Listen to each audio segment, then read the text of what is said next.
Let's begin tonight with National Prayer Breakfast, where Deputy President William Ruto offered a public apology to President Uhuru Kenyata if he had failed to meet his expectations during their time in office.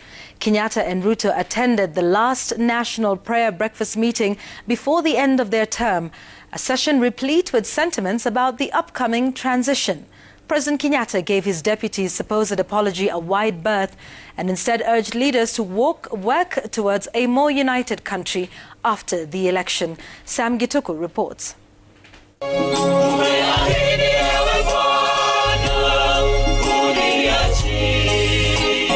It is a national ritual now on its 20th year, and in keeping with tradition, it was a prayer morning with heavy political undertones.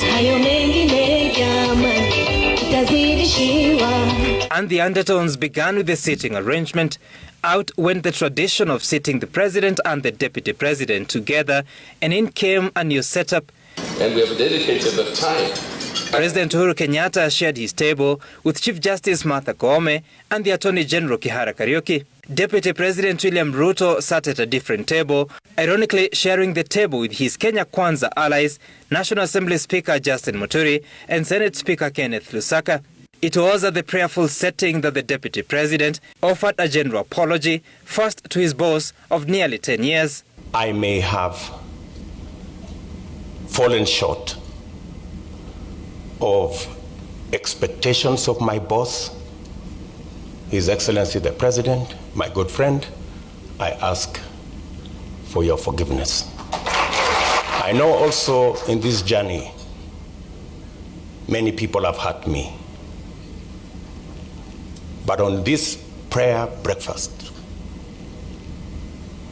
I forgive everybody. I forgive everybody. The president remained motionless in his seat. The deputy president further offered what would appear a regime apology for the misses of the Jubilee administration. We have not been as united as we should have been.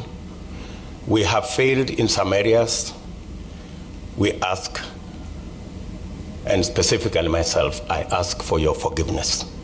When he stood to speak, President Kenyata gave Ruto's apology a wide berth, and with the clock ticking towards the fifth presidential transition in the country, President Kenyata promised to abide by the requirements of the Constitution. That even as we engage in the upcoming contest this year or later this year, we know that the task of building a nation is a task that is passed from a generation to a generation. Generation and generations of leaders are therefore called upon to pass that baton unbroken, and I intend to do just that. Ruto is facing it out with Raila Odinga of the Azimio la Umoja movement, backed by Kenyata. When Odinga's running mate Martha Karua was invited to speak, she went straight for the worrying tone and content of the ongoing campaigns. Even as we compete with ideas, not insults. That we lessen the tension in the nation by the way we treat one another. So my earnest prayer is that this unity of purpose and our shared humanity that has been displayed today will endure in every aspect of our lives going forward. As you head to retirement, it's my prayer that God will give you every aspiration of your heart and make it possible for you to enjoy the legacy that you have built and to enjoy every piece of the time God will give you. I do hope the prayers of Mheshimiwa William Ruto come true.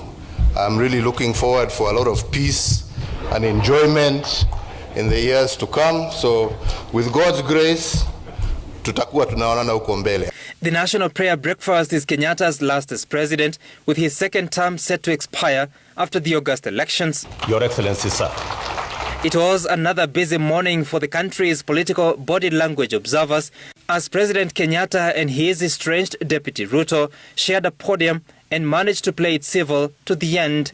And unlike their palpably tense interactions in recent events, a rare handshake between the two took place, some say for the first time in a long time.